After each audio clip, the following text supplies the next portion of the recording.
안녕하세요. 이슈 유튜버 방구석TV입니다. 오늘은 유명 스타크래프트 BJ 알파고 김성현의 낙태 스캔들이 화제인데요. 사건을 시간 순서대로 하나씩 살펴보겠습니다. 자세히 알아보시죠.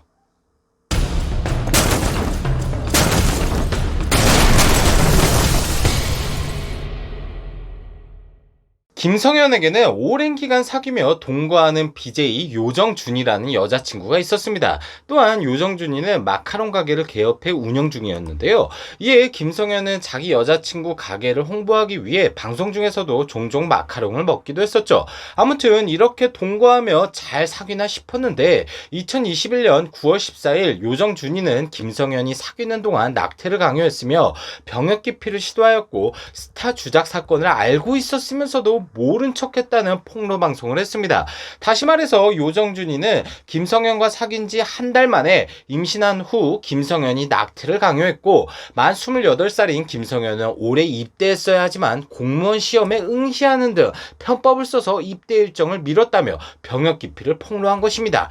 야, 마주작 사건이야. 김성현이 알았다고 해도 개인이 아니라 팀이 얽혀있는 주작을 개인이 막을 수는 없었을 테니까 김성현의 잘못은 없어 보여 패스하고요. 하지만 요정준이가 폭로한 낙태와 병역 기피 둘 중 하나가 사실이라면 김성현도 관뚜껑 닫고 들어가는 건 시간 문제라고 볼 수 있었겠죠. 따라서 김성현은 재빠르게 해명 방송을 하며 모두 사실이 아니다라며 선을 그었습니다. 먼저 낙태는 강요가 아니라 합의하에 한 것이라고 해명을 했는데요. 당시 월 수입이 100만원, 200만원 정도로 아이를 키우기 힘든 상황이라 합의하에 낙태를 한 것이라고 밝히며 당시 여자친구는 일을 그만두었고 본인이 제공한 원룸과 식비로 생활을 했다고 밝혔습니다. 또한 병역 기피 문제는 대응할 가치도 없고 딱히 할 말도 없다고 일축했죠. 그러면서 김성현이 밝힌 내용들 때문에 여론이 반전되기 시작하는데요. 낙태 이후에 방송 수입도 많아지면서 아파트로 이사 가게 되었고 그 와중에 여자친구가 마카롱 가게를 하고 싶다 해서 창업 비용을 대부분 부담했으나 요정준이는 출근도 하지 않았고 경영을 엉망으로 해서 큰 적자를 보고 있던 상황이었다. 다시 말해서 앞서 말씀드린 팬들이 알고 있었던 여자친구의 마카롱 가게는 사실은 김성현이 돈을 대줬던 것이라는 거죠.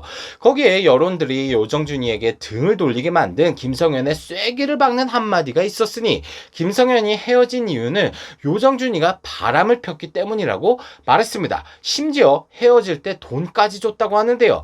2번까지는 봐줬지만 3번째 요정준이의 바람 사실을 알고 생각을 바꿔 헤어지게 됐다. 이어 헤어질 때 돈을 달라길래 2억 3천만 원을 줬다.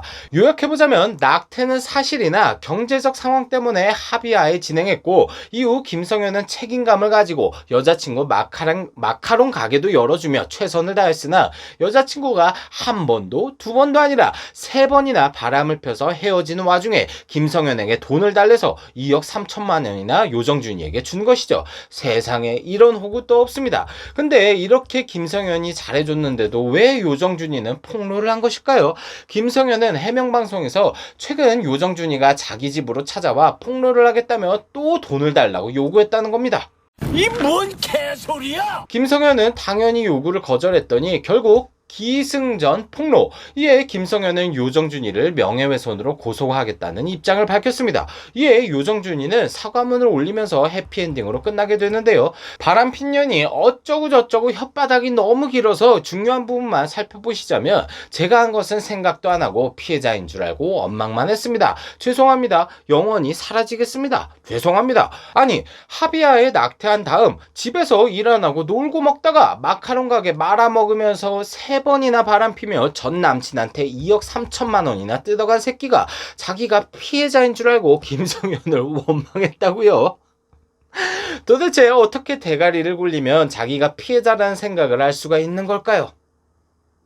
이렇게 김성현 낙태 스캔들은 해피엔딩으로 끝났습니다. 결국 요정준이는 김성현한테 받은 2억 3천만 원을 탕진하고 또 돈 달라고 염치 없이 나대다가 김성현이 고소한다고 하니 그제서야 꼬리를 내리며 사과문을 올렸죠. 근데 이 사과문도 어이가 없는 게 김성현에 대한 미안함과 반성은 1도 없고 자살함시 협박을 하며 마무리를 짓습니다. 영원히 사라지겠습니다. 죄송합니다. 우울증은 만능치 특기가 아니죠, 여러분. 요정준이는 사실이 아닌 거짓말로 김성현을 협박하고 인생 조지려고 하다가 들통이 나니까 우울증이라는 말 한마디로 퉁치려고 하는 모습까지 끝까지 진상입니다. 폭로라길래 저는 이영호나 김태경처럼 또 한 명이 훅 가는가 싶었지만 김성현은 이번 일로 인해서 알파고가 아니라 가파고가 되어버렸습니다. 김성현 정도 보살이라면 차라리 제가 김성현이랑 사귀고 싶네요. 이번 영상은 여기서 끝! 구독과 좋아요, 알림 설정 부탁드립니다. 그럼 우리 다음에 다시 만나요. 쓸데없이 감미로운 클로징 막 듣고 가시죠. 욕심도 없어요. 바라지도 않아요. 시청해주는 것으로도 난 좋아요. 구독해주는 것으로도 난 좋아요.